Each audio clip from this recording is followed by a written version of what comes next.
Yang lebih parahnya lagi, setelah udah dikerjai, dikelilingkan, ditaburi garam kasar, itu hantunya itu atau kuntilanak tadi itu nebar garam kasar ke abangnya.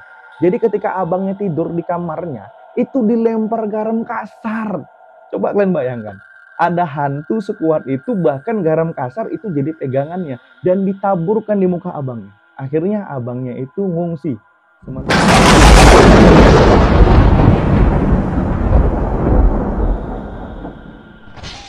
Assalamualaikum warahmatullahi wabarakatuh. Bertemu lagi bersama saya Mas Damar. Saya akan menceritakan tentang pengalaman pribadi saya. Ini nyata, real, dan saya menyaksikan sendiri. Ini adalah pengalaman yang tak terlupakan. Ini sangat luar biasa teman-teman. Berawal dari teman saya ya. Ini saya samarkan namanya tuh Romi. Romi ini menghubungi saya melalui WhatsApp. Beliau ini teman sekerja saya. Beliau ini menghubungi saya melalui WhatsApp dan ngechat saya bahwasannya di rumah dia itu ada gangguan hal-hal mistis. Karena dia kurang puas dengan percakapan melalui chattingan, dia akhirnya menemui saya di malam hari. Dia menceritakan step by step tentang kronologi yang ada di rumahnya. Luar biasanya, semua yang diceritakannya itu hampir di luar nalar saya. Dan saya sendiri yang praktisi tentang hal gaib ini hampir tidak percaya tentang ceritanya. Hampir tidak percaya. Begini berawalnya ceritanya. Beliau itu di rumahnya itu di daerah Medan, Sumatera Utara. Maaf cakapnya itu, ibunya itu meninggal dunia. Ketika ibunya meninggal dunia, ketika 2 minggu setelah ibunya meninggal, itu ada kejadian-kejadian aneh di rumahnya, ada kejadian-kejadian janggal di rumahnya. Yaitu salah satunya itu adalah di rumah mereka itu ada kamar mandi di belakang. Itu kamar mandi mereka ada berapa? Ada beberapa, tapi yang di belakang itu seringkali lampunya itu nggak bisa dihidupkan atau sering putus sendiri. Nah, ini berawal dari kejanggalan itu. Dan kejanggalan itu berkelanjutan, yaitu centong nasi itu dilempar ke mereka saat mereka sedang berkumpul, padahal tidak ada orang lain. Nah, setelah itu dispenser atau aqua dispenser tadi itu diturunkan ke bawah. Dan itu bukan perbuatan manusia, tapi perbuatan gaib. Mungkin sebagian kalian tuh nggak percaya hal-hal seperti ini ya. Iya, saya pertama kali mendengar cerita ini dan nggak percaya. Sama sekali nggak percaya. Pertama kali dengar ceritanya. Tapi ketika saya perlahan-lahan mendengar cerita dari dia, itu meyakinkan saya bahwasannya cerita ini benar. Cerita ini benar, tidak ada karangan-karangan dari dirinya. Dan bahkan dia menunjukkan foto seperti ini. Nih, seperti ini, centongnya itu dilempar, seperti ini. Dan ini sering terjadi. Dan sepatu-sepatu kerja dia, seperti ini, sepatu kerja dia, itu juga dirondoi, dilempar di atas lemari, di mana tempat. Nah, seperti maaf cakapnya itu adalah nih, dia mengusik rumah ini. Dan wadah-wadah, baik rice cooker atau apapun itu dibalik-balikkan, dilempar-lemparkan. Nah, seperti ini. Nih. Dan yang lebih seramnya lagi, dia itu mampu membakar handuk.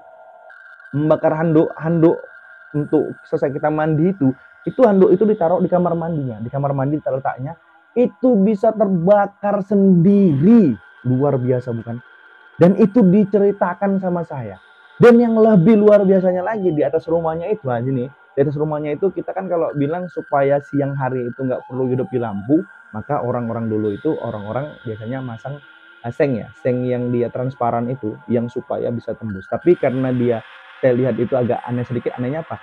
Mereka itu masang kaca peta itu supaya nanti kalau siang hari itu matahari kena pantulan cahaya sehingga di kamar itu terang. Nah, itu ada wajah karena mungkin malam itu berembun, jadi kemanakan dia itu lagi main HP, main TikTok. Ketika diarahkan ke atas kamera tadi itu ada bayangan di atas pas di kaca tadi itu. Di kaca itu karena memang itu berembun malam, itu ada capnya.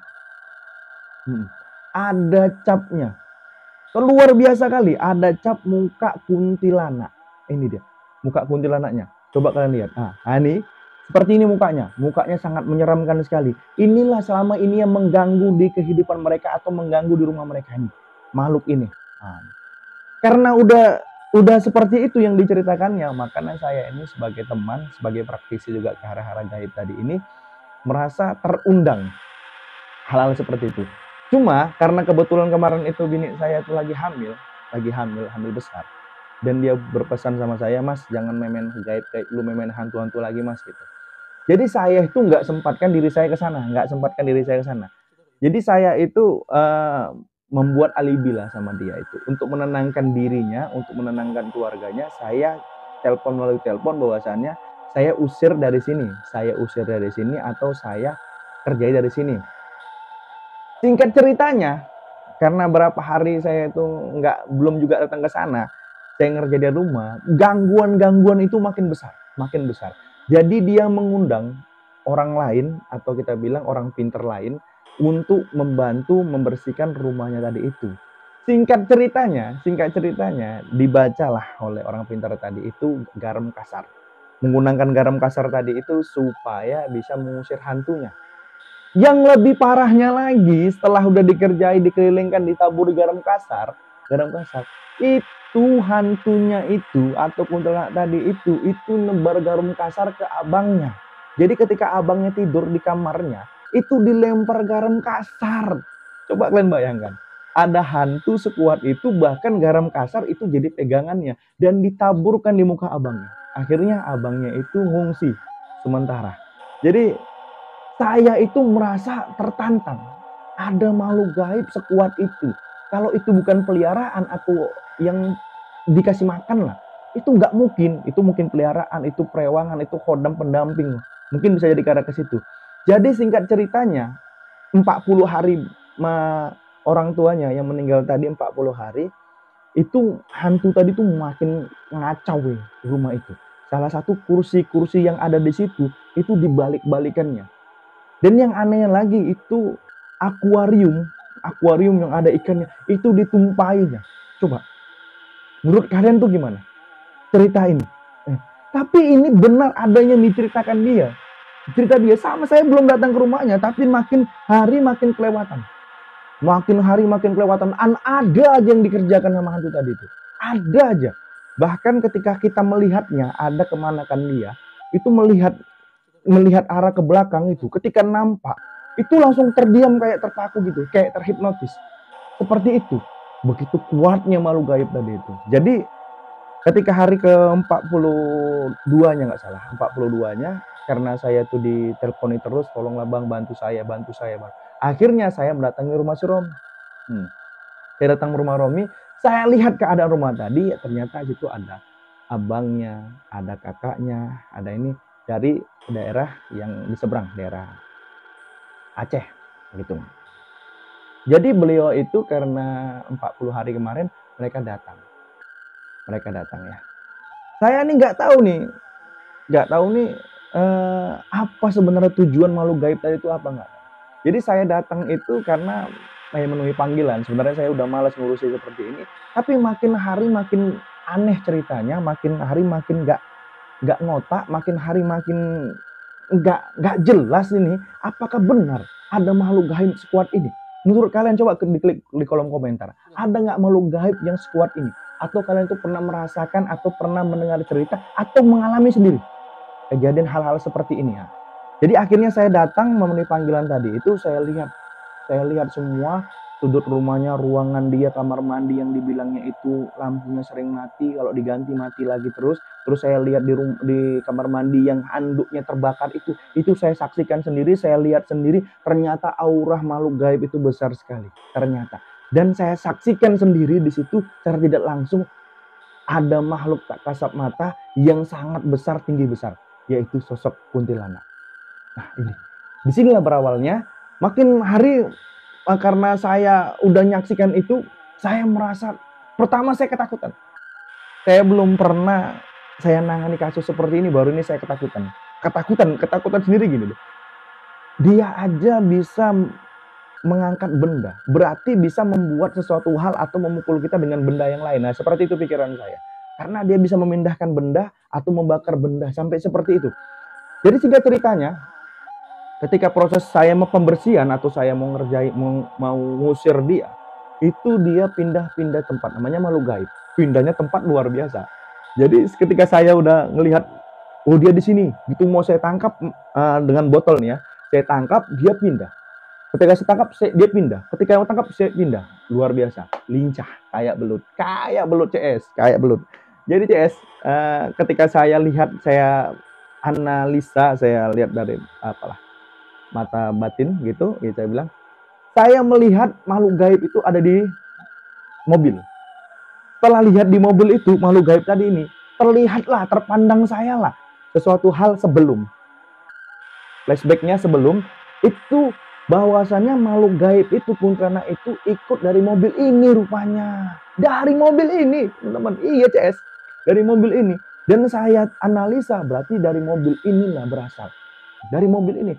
Dan saya tanya sama abangnya, sama kakaknya, bahwasan dari mana? Bahwasan mereka itu dari Aceh, sehingga mereka waktu mau kemari, mereka itu melewati 2 kuburan. Melewati kuburan. Itu kuburan kanan kiri gitu. Ada pohon besar, tapi ketika mereka lewat itu ada pohon ranting besar yang jatuh menimpa mobil mereka. Coba CS. Akhirnya abang itu memberanikan diri buka pintu keluar, dilihatnya tidak ada ranting apapun yang menimpa mobil mereka. Penyot tidak, ranting pun tidak ada CS. Tidak ada.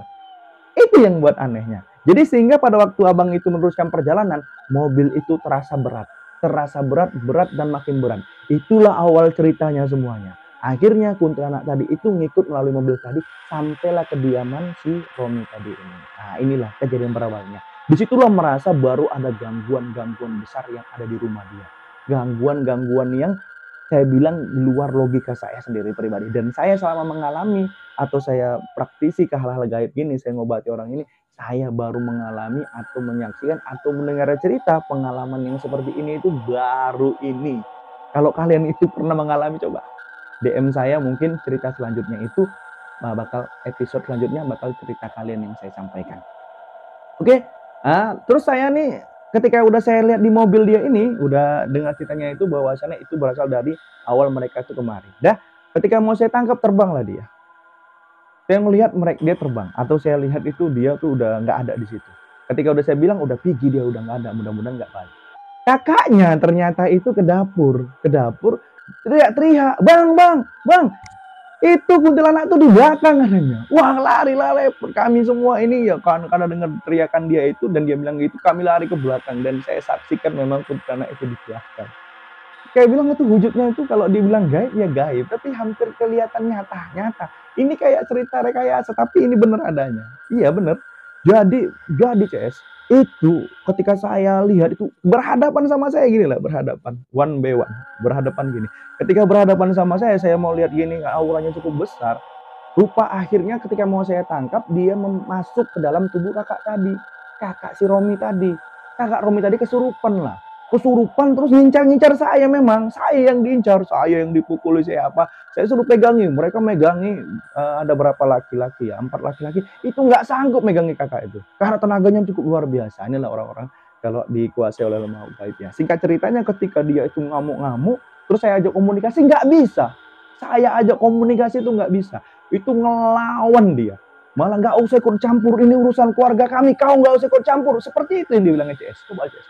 Menurut kalian harus kayak mana saya CS? Jadi saya coba komunikasi baik-baik. Kau ini siapa? Kalau kau setan itu urusan aku. Kalau kau bilang setan kau urusan aku. Nggak usah lagi kau ganggu-ganggu keluarga ini. Kau yang usah ganggu keluarga ini. Bukan aku yang ikut campur, tapi kau yang di sini campur. Kau harus pergi di sini, saya bilang. Saya bilang gitu, kau harus pergi. Makanya alhamdulillah saya berhasil komunikasi sama dia, berhasil ajak komunikasi. Akhirnya dia mau menceritakan sedikit. Ketika dia mau menceritakan sedikit, tiba-tiba kayak ada dorongan, dia nggak mau menceritakan lagi, dia malah makin ngamuk. Karena dia makin ngamuk, saya bilang ambil botol, biar saya masuk ke botol. Ketika dia mau saya ngambil botol tadi, saya bilang botol tadi, saya mau tangkap dia, dia ngeludahi saya. Ketika dia ngeludahi saya tadi, pas kena muka saya, bener. Kena muka saya, udahlah saya tangkap langsung, gak usah basa-basi, saya dah tangkap. Berhasil. Alhamdulillahnya berhasil saya tangkap. Ketika udah berhasil saya tangkap, disitulah saya pagari rumahnya. Alhamdulillah tidak ada gangguan-gangguan lagi.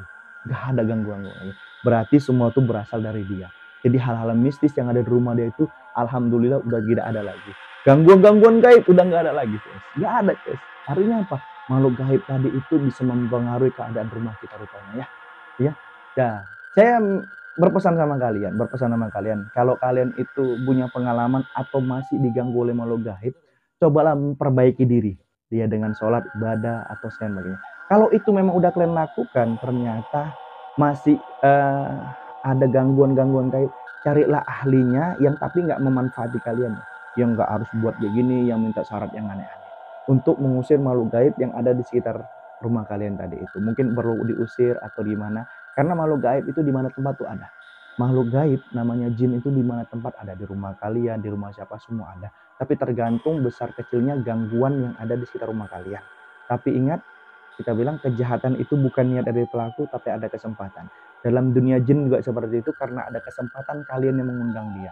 Yang pertama, pikiran kalian itu harus berpikir positif. Jangan kalian sedikit-sedikit itu gaib. Jangan sedikit-sedikit itu gaib. Jangan sedikit-sedikit gaib. Ini penyakit ini gaib. Ada ini gaib. Itu dia membuat kalian itu terganggu mental kalian oleh kegaiban. Akhirnya makhluk gaib atau jin tadi itu memanfaati keadaan, maka kalian diganggu terus. Oke? Salam dari saya, Mas Damar. Saya berpesan sama kalian seperti tadi itu, dan jangan lupa like, subscribe, and share video saya. Dan kalau ada cerita-cerita menarik di antara kalian, silakan DM saya. Mungkin episode selanjutnya saya akan menceritakan pengalaman pribadi kalian ya. Oke, terima kasih. Wassalamualaikum warahmatullahi wabarakatuh.